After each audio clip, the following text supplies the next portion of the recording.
राम। राम विषय में शब्द हाथ काट कर रख दूंगा अगर ये नाम समझ आ जाए तो। कितनी दिक्कत होगी पता है अगर राम समझ आ जाए तो। भाई राम राम तो कह लोगे पर राम सा दुख भी सहना होगा। पहली चुनौती ये होगी कि मर्यादा में रहना होगा। और मर्यादा में रहना मतलब कुछ खास नहीं कर जाना है, बस त्याग को गले लगाना है और अहंकार जगाना है। अब अपने राम लला के खातिर इतना न कर पाओगे, अरे शबरी का जूठा खाओगे तो पुरुषोत्तम कहलाओगे। काम क्रोध से भीतर रहकर तुमको शीतल बनना होगा। बुद्ध भी जिसके छाव में बैठे ऐसा पीपल बनना होगा। ये सब वह भी शून्य में रहकर प्यारे, तभी तुमको पता चलेगा थे कितने अद्भुत राम हमारे। तो सबको राम पता ही होगा, घर के बड़ों ने बताया होगा। तो बताओ तो बताओ, अरे पता है तुमको क्या है राम? या हाथ धनुष तरकश में बाण, या वन में जिन्होंने किया गुजारा, या कैसे रावण मारा? लक्ष्मण जिनको कहते हैं भैया, जिनकी पत्नी सीता मैया। फिर तो यह वही कहानी, एक था राजा एक थी रानी। क्या सच में तुमको राम पता है, या वो भी आके हम बताए?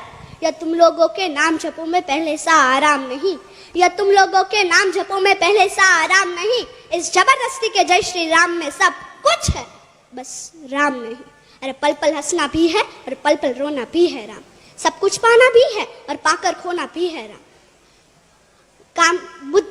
ब्रह्मा जी के कुल से होकर जो जंगल में सोए हो, जो अपनी जीत का हर्षो रावण की मौत पे रोए हो। शिव जी जिनकी सेवा खातिर मारुत रूप में आ जाए, शेष नाग लक्ष्मण बनकर जिनके रक्षक हो जाए। और तुम लोग काम क्रोध छल कप अहंकार सीने से लगा के सो जाओगे तो कैसे भक्त बनोगे उनके, कैसे राम समझ पाओगे? अघोर क्या है पता नहीं और शिव जी का वरदान चाहिए। ब्रह्मचर्य का इल्म नहीं और इन भक्त स्वरूप हनुमान चाहिए।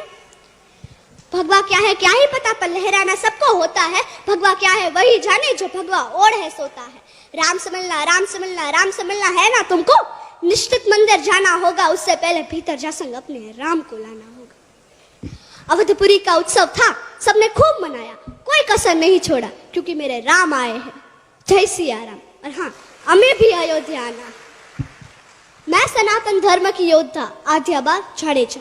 भारत संतों की भूमि है, इसलिए तो कहते हैं कि भारत जमीन का टुकड़ा नहीं। भारत जमीन का टुकड़ा नहीं, जीता जागता राष्ट्रीय पुरुष है।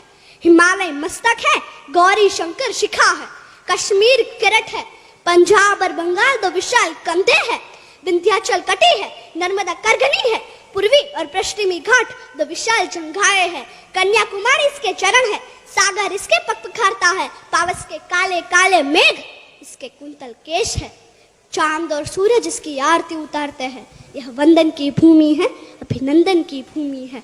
यह वंदन की भूमि है, अभिनंदन की भूमि है। इसका कंकर कंकर शंकर है, इसका बिंदु बिंदु गंगा जल है। हम जिएंगे तो इसके लिए, हम मरेंगे तो इसके लिए। और मरने के बाद भी यदि गंगा में बहती हुई हमारी अस्थियों को यदि कोई कान लगा कर सुनेगा तो केवल एक ही आवाज सुनाई देगी, भारत माता की जय, भारत माता की जय।